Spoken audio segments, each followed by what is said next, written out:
Plus, our special report, Cybercrime, Protecting Yourself. Today, how you can stay safe on Facebook, Twitter, and other forms of social media. We'll be joined by security expert Hemu Nigam. He'll give us some 3 specific tips to take home right away. Well, welcome to the age of social media when everyone seems to have a Facebook or Twitter account. But how well do these sites protect personal information? Just listen to these very scary statistics.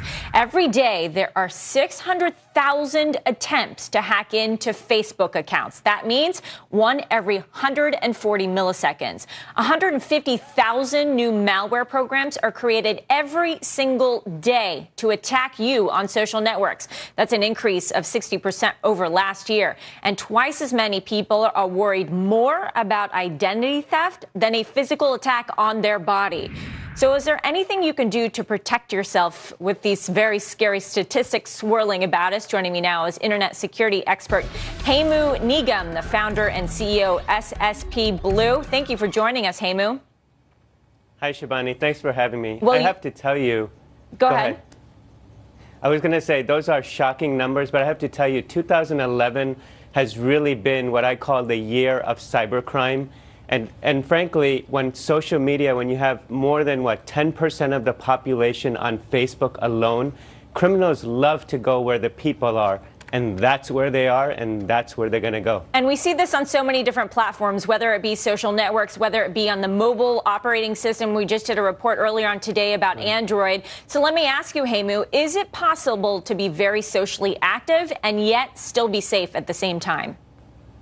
Well, absolutely it is. And I think the way we should do this is if we think about 2011 being the year of cybercrime, think about 2012, especially with New Year's resolutions as the year to embrace cybersecurity. And one of the best guiding principles we can have is if you wouldn't do it in the real world, don't do it online. And then focusing specifically on things you can do in the social media environment. Let's start with the first one.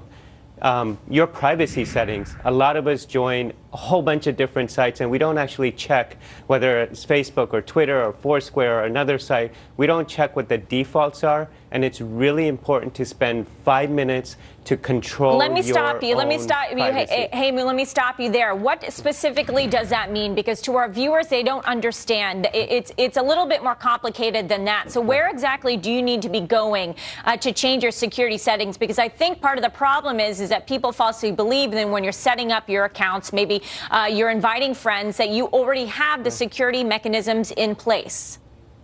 Well, the mechanisms are there. It's just a matter of how do you use it. So, for example, on a Facebook or a Twitter, go into the account settings, look for privacy. If you don't know where it is, just search on their internal toolbar that says, put in privacy settings, and it'll pop up right there, and go through those and see how much information you're sharing, whether people can become your friends and get or comment on your profile.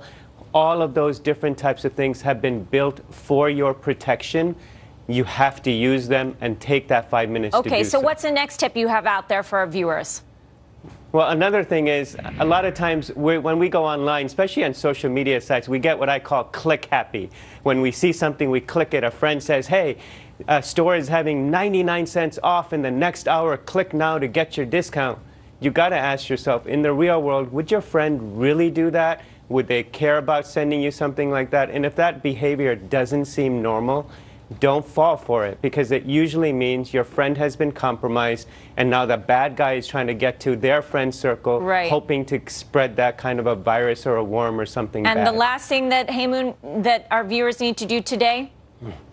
And finally, especially since it's holiday season, we love to tell people when we're going on vacation. And yet, in the real world, we do the opposite.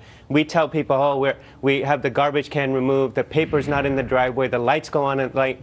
But then we go on a Facebook page and we say, hey, I'm going to be gone. And 78% of burglars admitted that they were looking at Facebook, Twitter, and Foursquare to target their next burglary victim. That's a huge number, and it should be a lesson to all of us. You know what I did on my last vacation, Hemu? I waited until I returned back from my vacation to post my pictures because I didn't want people to know that I was in India, didn't want to become a target. It sounds like that I was right in my decision making. Thank you very much. Exactly right. Thanks for Great having me. action-oriented tips that everyone can do today, and that's exactly why we had you on. Hemu Nigam from SSP Blue, thank you.